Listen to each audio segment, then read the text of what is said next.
నమస్తే నేను Nalini welcome to story board 11 ఏళ్ల క్రితం ఏర్పాటైన కొత్త రాష్ట్రం తెలంగాణ అభివృద్ధి జీడీపీ విషయంలో దేశానికి తలమానికంగా ఉన్న రాష్ట్రం కానీ ట్యాపింగ్ కేసు తెలంగాణ పరువు తీసేసింది మావోయిస్టుల పేరు చెప్పి వందల మంది ఫోన్లు ట్యాప్ చేయడం దేశవ్యాప్తంగా హాట్ టాపిక్ అయింది ప్రస్తుతం ట్యాపింగ్ కేసులో సిట్ విచారణ జరుగుతోంది కానీ మరింత లోతైన విచారణ కోసం ట్యాపింగ్ వ్యవహారం దర్యాప్తును సిబిఐకి అప్పగించాలి అనే డిమాండ్లు వస్తున్నాయి ఇదే అంశంపై వాటి స్టోరీ బోర్డ్ చూద్దాం తెలంగాణలో ఫోన్ ట్యాపింగ్ కేసు విచారణ రోజుకొక మలుపు తీసుకుంటోంది ఇక్కడ తవ్వే కొద్దీ ఆశ్చర్యకరమైన అంశాలు వెలుగు చూస్తున్నాయి మొదట్లో ప్రణీత్ రావు వాంగ్మూలం కీలకంగా మారగా ఇప్పుడు ప్రభాకర్ రావు ఎంక్వైరీ కొత్త విషయాలను బయటపెట్టింది మావోయిస్టుల పేరు చెప్పి ఏకంగా 618 ఫోన్ నెంబర్లు ట్యాపింగ్ చేయడం దుమారం రేపుతోంది తెలంగాణలో 3 ఏళ్ల క్రితం ఉన్నట్టుండి ట్యాపింగ్ ఆరోపణలు గుప్పుమన్నాయి మొదట్లో వీటిని కూడా సాధారణ రాజకీయ ఆరోపణలే అనుకున్నారు కానీ కాలక్రమంలో ట్యాపింగ్ భాగోతం గురించిన పూర్తి వివరాలు వెలుగు చూశాయి ఎన్నికల ఫలితాలొచ్చి కొత్త ప్రభుత్వం కొలువుదీరేలోపే కీలకమైన ఎస్ఐబిలో రికార్డుల ధ్వంసం అనుమానాలకు తావిచ్చింది దానిపై మొదలైన దర్యాప్తు చివరకు ట్యాపింగ్ విషయాన్ని ఆధారాలతో బయటపెట్టింది మొదట్లో ప్రణీత్ రావు లాంటి 4 పోలీస్ అధికారులు అరెస్ట్ అయ్యారు అయితే కేసు దర్యాప్తు ప్రాథమిక స్థాయిలోనే నిలిచిపోయింది కీలక నిందితులు ప్రభాకర్ రావు శ్రవణ్ రావు అమెరికా పారిపోవడంతో వారిని రప్పించడానికి ప్రొసీజర్తో కాస్త సమయం పట్టింది సుప్రీంకోర్టు ఆదేశాలతో ఇటీవలే ఇండియా వచ్చిన ప్రభాకర్ రావు శ్రవణ్ రావును సిట్ విచారించింది ప్రభాకర్ రావు విచారణలో దర్యాప్తు అధికారులే విస్తుపోయే అంశాలు వెలుగు చూశాయి మావోయిస్టుల పేరు చెప్పి ట్యాపింగ్ పర్మిషన్లు తీసుకున్నామని ప్రభాకర్ రావు చెప్పారు అలాగే పై అధికారుల అనుమతితోనే చేశామని బుకాయించే ప్రయత్నం చేశారు అయితే ప్రభాకర్ రావు తమను తప్పుదోవ పట్టించారని అప్పటి ఉన్నతాధికారులు చెప్పడంతో కేసు మరింత సంక్లిష్టంగా మారుతోంది ప్రభాకర్ రావు విచారణకు సహకరించకుండా సిట్ను గందరగోళపరిచేలా తప్పుదోవ పట్టించేలా ప్రయత్నాలు చేస్తున్నారని కూడా అధికారులు అనుమానిస్తున్నారు ట్యాపింగ్ కేసులో సిట్ మాజీ సీఎస్ శాంతికుమారి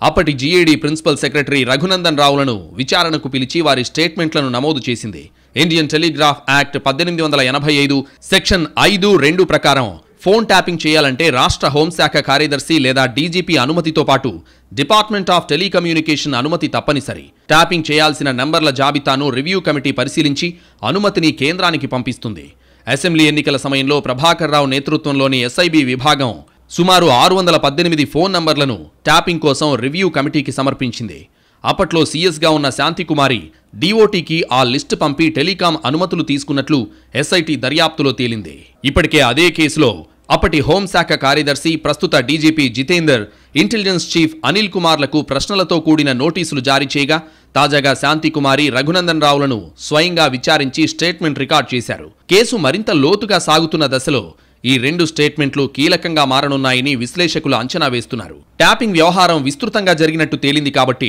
సిబిఐకి అప్పగించే డిమాండ్లొస్తున్నాయి ఇక్కడ నేతలతో పాటు సీనియర్ పోలీస్ అధికారులు కూడా ఈ విషయంలో ఏకాభిప్రాయంతో కనిపిస్తున్నారు దేశంలో కొన్నాళ్లుగా ట్యాపింగ్ పై చర్చ జరుగుతోంది సంఘ విద్రోహ శక్తులు వారితో లింకులున్న అనుమానితుల ఫోన్లు ట్యాప్ చేయడానికి పోలీస్ శాఖలో ప్రత్యేక విభాగం ఉంటుంది కానీ ఆ అధికారాన్ని దుర్వినియోగం చేస్తూ అధికారంలో ఉన్న పార్టీ నేతలు రాజకీయ ప్రత్యర్థుల ఫోన్లు కూడా ట్యాప్ చేయిస్తున్నారనే ఆరోపణలు ఎప్పటినుంచో ఉన్నాయి 3 దశాబ్దాల క్రితమే ట్యాపింగ్ ఆరోపణలతో సీఎం పదవి ఊడిందంటే ట్యాపింగ్ చట్టవిరుద్ధమనే సంగతి ఇట్టే తెలిసిపోతుంది అయినా సరే అధికారంలో ఉన్నవాళ్లు ట్యాపింగ్ చేయడం మాత్రం మానలేదు బయటపడినప్పుడు కదా సమస్య అప్పటి సంగతి చూసుకుందాం ముందు ట్యాపింగ్ చేసి రాజకీయ అడ్వాంటేజ్ పొందాలనే చూస్తున్నారు ఆ రాష్ట్రం ఈ రాష్ట్రం అనే తేడా లేదు ఆ పార్టీ ఈ పార్టీ అనే భేదం లేదు అవకాశం వస్తే ఎవరైనా ట్యాపింగ్ చేయడానికి వెనకాడరనే చర్చ గట్టిగా జరుగుతోంది అంతెందుకు ఏకంగా కేంద్రమే పెగాసస్ స్పైవేర్ ఉపయోగించి వందల సంఖ్యలో ఫోన్లు ట్యాపింగ్ హ్యాకింగ్ చేస్తోందనే ఆరోపణలొచ్చాయి ఇలా పైనుంచి కింది స్థాయి వరకు రాజకీయ ప్రత్యర్థుల్ని కంట్రోల్ చేయడానికి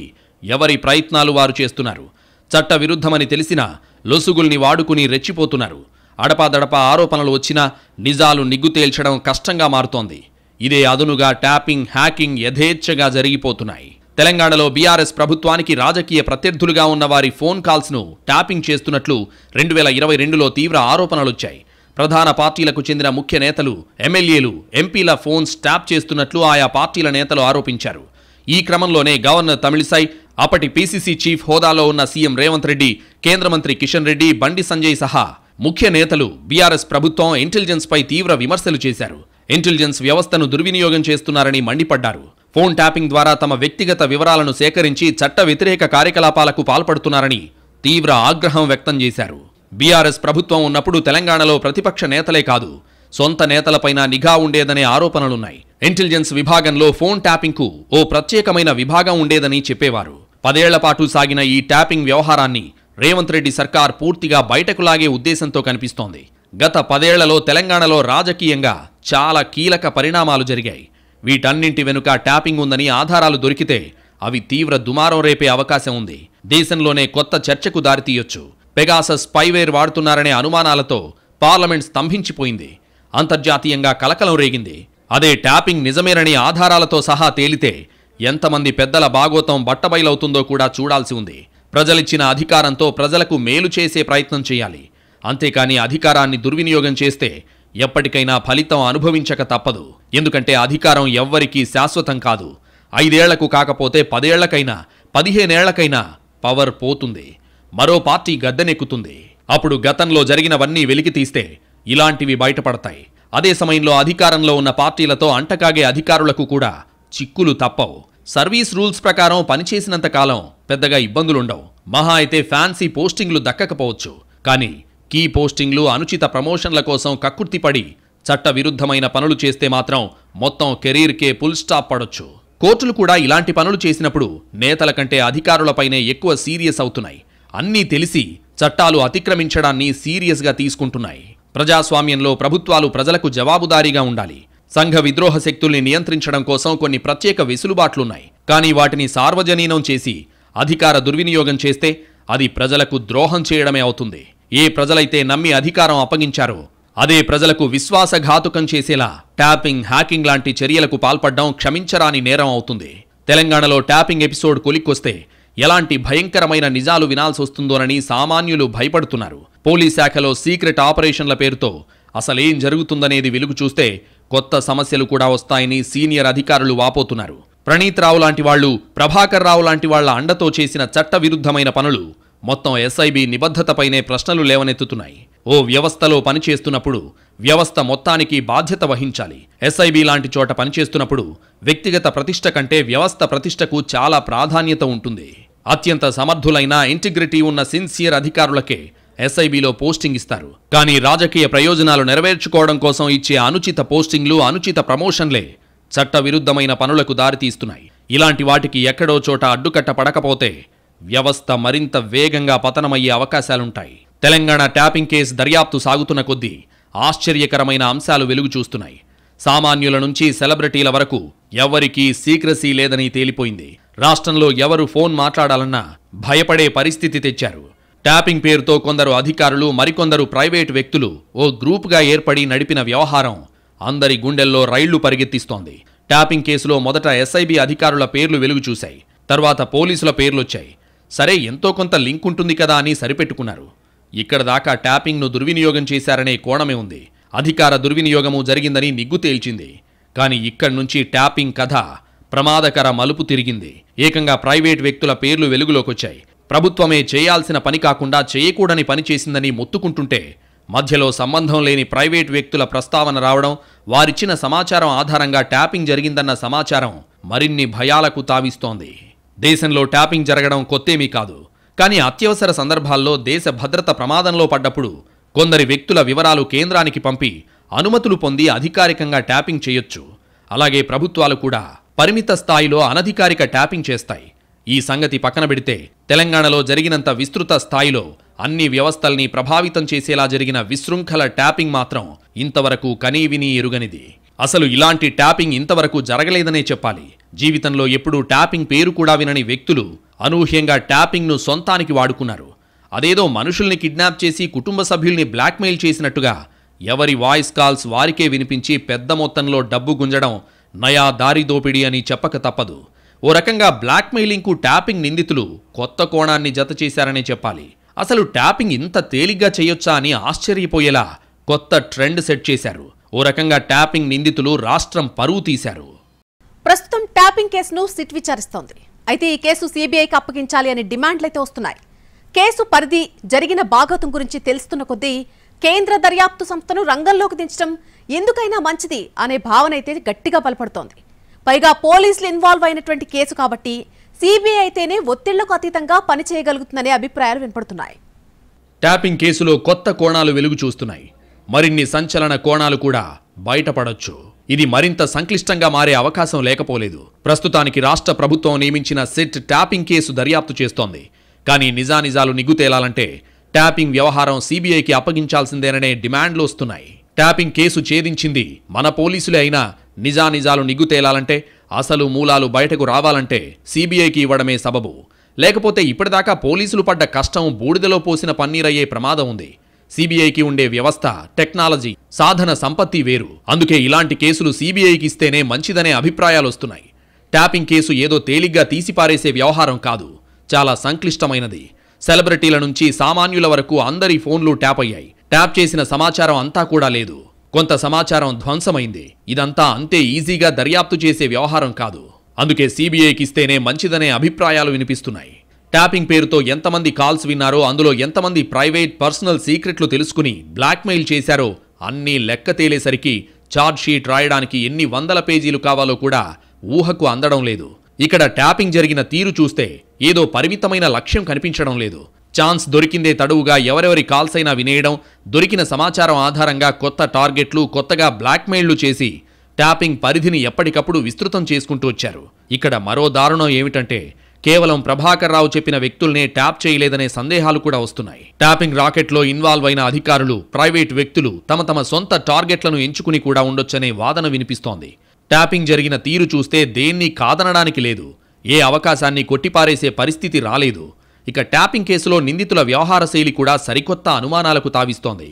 ఇంకా లోతుగా దర్యాప్తు చేస్తే నిందితులు ఇంకేం తెలివితేటలు ప్రదర్శించారో కూడా తేలే అవకాశం ఉంది. ఇక్కడ ట్యాపింగ్ ఏదో పొరపాటునో గ్రహపాటునో జరగలేదు. ఉద్దేశపూర్వకంగా, కుట్రపూరితంగా కొందరిని టార్గెట్ చేసి వేధించారు. ఎవరికీ ప్రైవేట్ లైఫ్ లేకుండా చేశారు. వ్యక్తిగత జీవితాల్ని నడి బజార్లో పడేశారు. ట్యాపింగ్ పేరుతో వ్యవస్థీకృత నెట్వర్క్ నడిచింది. ఎస్ఐబికి ఉన్న యంత్రాంగం చాలదన్నట్టు ప్రైవేట్ వ్యక్తులు, ప్రైవేట్ ఆఫీసుల్ని వాడుకోవడం చూస్తుంటే జరిగిన నేరం తీవ్రమైనదే కాదు, హేయమైందని చెప్పక తప్పదు. మామూలుగానే సర్వర్ రూమ్లో ఆథరైజ్డ్ వ్యక్తులకే ప్రవేశం ఉంటుంది. ప్రభుత్వ సర్వర్లైతే కట్టుదిట్టమైన భద్రత మధ్య ఉండాలి. ఎందుకంటే వాటిలో రాష్ట్ర పౌరులందరి సమాచారం ఉంటుంది. అలాంటిది కీలకమైన ట్యాపింగ్ సర్వర్ను తీసుకెళ్లి ప్రైవేట్ ఆఫీసులో పెట్టారు. సాధారణంగా ట్యాపింగ్ సర్వర్ను ఎస్ఐబిలో కూడా ప్రత్యేక విభాగం ఆధీనంలో ఉంచుతారు. అలాంటిది ఎస్ఐబి పరిధి దాటి ఏకంగా పోలీస్ శాఖకు కూడా సంబంధం లేని చోట, ఎలాంటి రక్షణ లేని ఓ ప్రైవేట్ ఆఫీస్ పెట్టారంటే ఇంతకంటే లెక్కలేనితనం, బాధ్యతారాహిత్యం ఇంకేం ఉంటుందనే చర్చ జరుగుతోంది. అసలు పోలీస్ డిపార్ట్మెంట్లోకి ప్రైవేట్ వారిని ఎలా అలో చేస్తారు? ప్రభాకర్ రావు అనే అధికారి ప్రైవేట్ వ్యక్తులతో ముఠాగా ఏర్పడి దాని సహకారంతో ఎస్ఐబిలో ట్యాపింగ్ వింగ్ని నడిపారంటే ఇంతకంటే దారుణం ఇంకే ఉంటుంది? సర్కార్కి ఓత్ ఆఫ్ సీక్రసీ ఉంటుంది. అధికారులు కూడా రాజ్యాంగబద్ధంగానే విధులు నిర్వహించాలి. కానీ ఇక్కడ అన్ని నిబంధనలకు తిలోదకాలివ్వడమే కాదు, ఏకంగా రాష్ట్ర ప్రజల జీవితాలనే ప్రమాదంలో పడేసేంత పని జరిగింది. ట్యాపింగ్ కేసులో ప్రస్తుతానికి కొన్ని సంచలన విషయాలే బయటకొచ్చాయి. ఇంకేం బయటపడతాయో చూడాల్సిందే. ఇలా ప్రైవేట్ వ్యక్తుల చేతిలోకి ప్రభుత్వ యంత్రాంగాలు, ప్రైవేట్ ఆఫీసుల్లోకి సర్కారీ సర్వర్లు వెళ్ళిపోతే రేపు ఏం జరిగినా ఎవరు జవాబుదారీ లేకుండా పోయే అవకాశం ఉంది. ఇదేదో కేవలం ట్యాపింగ్కు పరిమితమైన అంశంగా చూడకూడదు. ఇలాగే వదిలేస్తే రేపు ఏ డిపార్ట్మెంట్ ఏం చేస్తుందో ఊహించడం కూడా కష్టమే. ఉద్దేశం మంచిదైనప్పుడు ఏం చేసినా తప్పు కాదనే కాన్సెప్ట్ కరెక్టే. కానీ ఉద్దేశాలు చెడ్డవైనప్పుడే చిక్కులొస్తాయి. పైగా అలాంటి ఉద్దేశాల కోసం ప్రభుత్వ యంత్రాంగాన్ని దుర్వినియోగం చేయడం, ఇది చాలదన్నట్టుగా ప్రైవేట్ వ్యక్తుల్ని వ్యవస్థలోకి తీసుకురావడం, ఇష్టారాజ్యంగా నిర్ణయాలు తీసుకోవడం ట్యాపింగ్ వ్యవహారంలో బయటపడ్డ చోద్యం. పోలీస్ శాఖ అంటే క్రమశిక్షణకు మారుపేరు.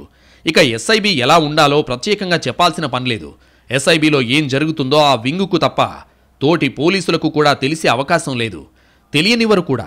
అలాంటిది ట్యాపింగ్ సర్వర్ తీసుకెళ్లి ప్రైవేట్ ఆఫీసులో పెట్టడమే కాకుండా శ్రవణ్ రావ్ అనే ప్రైవేట్ వ్యక్తి చెప్పినట్టుగా ట్యాపింగ్ జరిగిందంటే దీనికి కొత్త పేరు పెట్టాల్సిందే.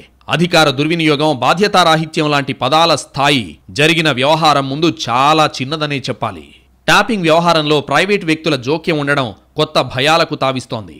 ప్రభుత్వ అధికారులకు సర్వీస్ రూల్స్ ఉంటాయి. ప్రభుత్వ యంత్రాంగం నిబంధనలకు అనుగుణంగా పనిచేయాలి. రూల్స్ బ్రేక్ చేసినా ఎక్కడో చోట పట్టుబడే అవకాశం ఉంది. కానీ ప్రైవేట్ వ్యక్తులకు ఎలాంటి రూల్స్ ఉండవు. వారు నిబంధనలకు లోబడి పనిచేయాల్సిన అవసరం లేదు. అసలు రూల్ ఆఫ్ లా ఏంటో వీరికి తెలుసా అనేది కూడా పెద్ద ప్రశ్నే. ప్రస్తుతానికి ప్రైవేట్ వ్యక్తుల పాత్ర ఉందని మాత్రమే తేలింది. కానీ ఆ విషయంలో మరింత లోతైన విచారణ జరగాల్సి ఉంది. ఇప్పుడు కేసు సీబీఐకి వెళ్తే ఎవరి మెడకు చుట్టుకుంటుంది? ప్రైవేట్ సైన్యాన్ని సీబీఐ ఎలా ట్యాకిల్ చేస్తుందనేవి ఆసక్తి రేపుతున్న ప్రశ్నలు. ట్యాపింగ్ కేసు సీబీఐకి ఇవ్వాలని ఇప్పటికే డిమాండ్లు మొదలయ్యాయి. ఇంకా దర్యాప్తు ముందుకెళ్లే కొద్దీ ఈ డిమాండ్లు ఇంకా ఉధృతమయ్యే అవకాశాలున్నాయి. పైగా పోలీస్ శాఖకు అనుబంధంగా ఉండే ఎస్ఐబి ఇన్వాల్వ్ కావడం, ఏకంగా పోలీస్ ఉన్నతాధికారులే ప్రైవేట్ సైన్యాన్ని హైర్ చేయడం లాంటి చర్యలు సిబిఐ దర్యాప్తుకు మార్గం సుగమం చేస్తున్నాయి. అసలు సామాన్యుల ఫోన్ ట్యాప్ చేయడమే నేరం, అదే పని చేయకూడని వ్యక్తి చేస్తే ఘోరం. ఇక్కడ ట్యాపింగ్ కోసం ప్రైవేట్ సైన్యం ఏర్పాటు అరాచకానికి పరాకాష్ట. ఇక ఈ ప్రైవేట్ సైన్యం ట్యాపింగ్ను అడ్డం పెట్టుకుని చేసిన బ్లాక్మెయిళ్లు, వసూళ్లు అదో పెద్ద గ్రంథమే అవుతుంది. ఇంత తతంగాన్ని సిబిఐ అయితే రాష్ట్ర స్థాయి ఒత్తిళ్లకు తలొగ్గకుండా దర్యాప్తు చేసి మరిన్ని నిజాలు బయటపెడుతుందనే చర్చ జరుగుతోంది.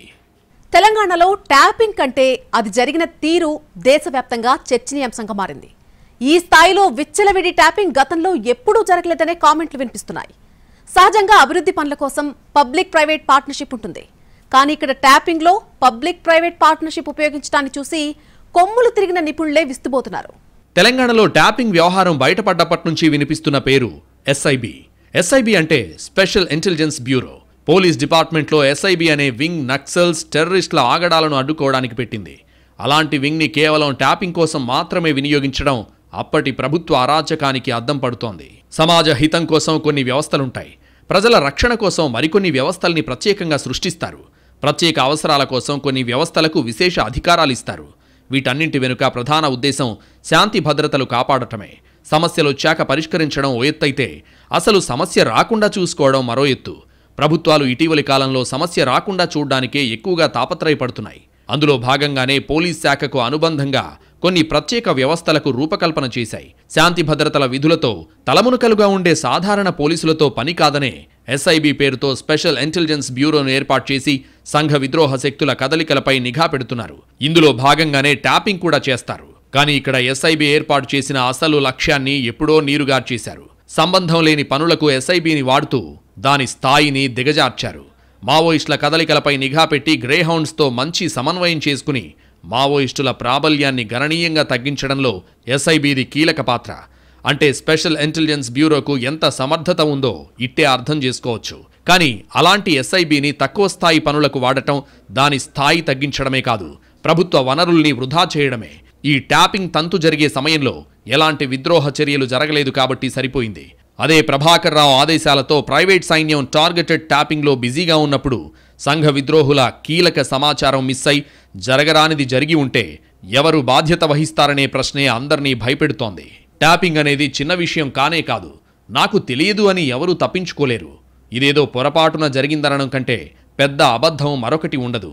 అంతా పక్కా స్కెచ్ ప్రకారం కొంతమంది ఉద్దేశాలు నెరవేర్చడం కోసం కొందరి కనుసన్నల్లో కొందరు ప్రైవేట్ వ్యక్తుల భాగస్వామ్యంతో జరిగింది. ప్రజల భద్రతను పణంగా పెట్టి సర్కారీ యంత్రాంగం నిబద్ధతను ప్రశ్నార్థకం చేసి అతి రహస్యంగా ఉండాల్సిన సమాచారాన్ని ఎవరికి పడితే వారికి పప్పు బెల్లాల్లా పంచిపెట్టారు. అసలు ఇంత వ్యవస్థీకృత ట్యాపింగ్ దేశంలో ఇదివరకు ఎక్కడైనా జరిగిందా? ఇది స్పెషల్ కేసా అనే అనుమానాలు కూడా వస్తున్నాయి. ఏకంగా స్పెషల్ ఇంటెలిజెన్స్ బ్యూరో జోక్యం ఉన్న ట్యాపింగ్ నేరం అంటే దాని తీవ్రత ఊహించిన దానికంటే ఎన్నో రెట్లు పెద్దది అనడంలో సందేహం లేదు.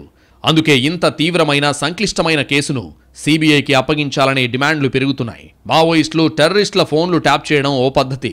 లేకపోతే ఎవరిపై అయినా అనుమానం ఉంటే అవసరమైన అనుమతులు తీసుకుని ట్యాపింగ్ చేయొచ్చు. అంతేకాని సెలబ్రిటీల దగ్గర నుంచి సామాన్యుల వరకు ర్యాండమ్గా ఫోన్లు ట్యాపింగ్ చేయడం, పర్సనల్ వ్యవహారాలు విని వాటి ఆధారంగా బెదిరింపులకు పాల్పడటం వ్యవస్థీకృత నేరం కంటే తక్కువ అనేది అసలు ప్రశ్న. డ్రగ్స్ నెట్వర్క్, మాఫియా నెట్వర్క్ తరహాలో ట్యాపింగ్ నెట్వర్క్ పనిచేసిందనే విషయం అందర్నీ భయపెడుతోంది. ఇదేదో హైదరాబాద్కు మాత్రమే పరిమితమైన వ్యవహారం కూడా కాదు. జిల్లాలకు ట్యాపింగ్ భూతం విస్తరించిందన్న కోణం మరింత ప్రమాదకరంగా కనిపిస్తోంది. ట్యాపింగ్ను ఎన్ని రకాలుగా వాడకూడదో అన్ని రకాలుగా ఉపయోగించారని విచారణలో తేలుతోంది. ట్యాపింగ్ పేరుతో ఫోన్ కాల్స్ వింటే అంత కొంపలు మునిగిపోతాయా అనుకోవడానికి లేదు. ఈ రోజుల్లో ఒకరి ఫోన్ కాల్స్ వింటే చాలు, వారి జీవితంపై ఓ అవగాహన వస్తుంది. ఆ అవగాహనతో వారి జీవితాన్ని తమకు తోచినట్టుగా ఆడించారు ట్యాపింగ్ నిందితులు. వ్యాపారుల్ని బెదిరించి నచ్చిన పార్టీలకు ఎలక్టోరల్ బాండ్లు కొనిపించారు. సెలబ్రిటీల వ్యక్తిగత జీవితాల్లో జోక్యం చేసుకుని చేయకూడని పనులు చేయించారు. రియల్టర్లను టార్గెట్ చేసి వసూళ్లు చేశారు. చివరకు నగల దుకాణాల యజమానుల్ని కూడా బ్లాక్మెయిల్ చేసి డబ్బు నొక్కేశారు. ఇలా ఒకటేంటి, కావాల్సినన్ని పద్ధతుల్లో ఇల్లీగల్ దందా చేశారు. ఒక ముక్కలో చెప్పాలంటే 4 కోట్ల మంది జీవితాలపై 50 మంది సభ్యుల ముఠా డేగ కన్ను వేసింది. అందరి కదలికలు, లావాదేవీలు గమనించింది. సందు దొరికితే బెదిరించడం కాదు, సందు చేసుకుని మరీ బ్లాక్మెయిల్ చేసి టార్చర్ చేశారు. ఎలక్టోరల్ బాండ్లను సుప్రీంకోర్టు రద్దు చేసిన తరుణంలో ట్యాపింగ్ను వాడి ఎన్నో ఎలక్టోరల్ బాండ్లు ఇప్పించారని దిమ్మ తిరిగే వాస్తవాలు వెలుగుచూశాయి. వ్యాపారంలో 1,00,000 వ్యవహారాలుంటాయి. తోటి వ్యాపారితో కష్టం సుఖం చెప్పుకుంటే బుక్కైపోయినట్టే. డైరెక్ట్గా మాట్లాడడం రిస్క్ అని ఫోన్ చేశారా, ఇక వ్యాపారం రోడ్డున పడ్డట్టే. ఇలా వెంటాడి వేధించారు ట్యాపింగ్ నిందితులు. వీరి బాధలు పడలేక వన్ టైం సెటిల్మెంట్కు బేరం మాట్లాడుకున్న వారు కూడా ఉన్నారనే వాదన వినిపిస్తోంది. మరికొంతమంది ఇంకాస్త డబ్బిచ్చి వ్యాపార ప్రత్యర్థులపై ట్యాపింగ్ అస్త్రాన్ని ప్రయోగించారని కూడా చెబుతున్నారు. సినిమాలు, వ్యాపారాలు, భూ లావాదేవీలు, బంగారం కొనుగోళ్లు, ఇలా ఒకటేంటి, కాస్త డబ్బులు కనిపించే ఏ రంగాన్ని ట్యాపింగ్ భూతం వదల్లేదు. గత కొన్నాళ్లుగా అనూహ్యంగా జరిగిన పరిణామాలనే కాదు, సహజంగా జరిగినట్టుగా కనిపించిన ప్రతి లావాదేవీని అనుమానించాల్సిన పరిస్థితి తలెత్తింది. విన్న ఫోన్ కాల్స్, బెదిరింపులకు వాడిన ఆడియోలు, ఇవన్నీ ఎలా చూడాలి, ఎక్కడ వినాలి, వీటిని ఏ ఘటనలతో లింక్ చేయాలనేది పెద్ద చిక్కు ప్రశ్న. ఇంత సంక్లిష్టమైన కేసును సాధారణ దర్యాప్తుతో తేల్చగలరా అనేది పెద్ద ప్రశ్న. అందుకే ఇప్పటిదాకా దేశంలో అడపాదడపా జరిగిన ట్యాపింగ్ ఓ లెక్క, ఇప్పుడు తెలంగాణలో జరిగిన ట్యాపింగ్ మరో లెక్క అనే చర్చ జరుగుతోంది. ట్యాపింగ్ చేసేవాడే మొనగాడు అన్నట్టుగా ఊరు పేరు లేని వ్యక్తుల్ని, ప్రముఖుల్ని బెదిరించారు. కేవలం ఫోన్ కాల్స్, ఆడియో వినిపించి బతుకు రోడ్డున పడేస్తామని బ్లాక్మెయిల్ చేశారు. సమాజంలో పేరు ప్రఖ్యాతలు ఉన్న వ్యక్తులు బెదిరిపోయారు. అడిగినంత ముట్టజెప్పారు. కొందరు సామాన్యులైతే నిస్సహాయ స్థితిలో ఆత్మహత్యలు చేసుకున్నారనే అనుమానాలు లేకపోలేదు. సమాజంలో కింది స్థాయి నుంచి పై వరకు అన్ని వర్గాలను టచ్ చేస్తూ ఇంత వ్యవస్థీకృతంగా జరిగిన ట్యాపింగ్ నిగ్గు తేలాలంటే సిబిఐ లాంటి సంస్థ వల్లే అవుతుందనే అభిప్రాయాలు వస్తున్నాయి. దీనికి తోడు ట్యాపింగ్లో ప్రధాన నిందితుడిగా ఉన్న ప్రభాకర్ రావు పోలీసుల్ని బెదిరించే ప్రయత్నం చేయడం, దర్యాప్తు అధికారుల్ని దబాయించడం చాలా ప్రశ్నలకు బుకాయింపే సమాధానం కావడాన్ని సీరియస్గా తీసుకోవాల్సిందే. కేసును మరింత సంక్లిష్టం చేసే ఉద్దేశంతో కనిపిస్తున్న ప్రభాకర్ రావు లాంటి వారి ఆట కట్టించడం సిబిఐకే సాధ్యం అనడంలో సందేహం లేదు.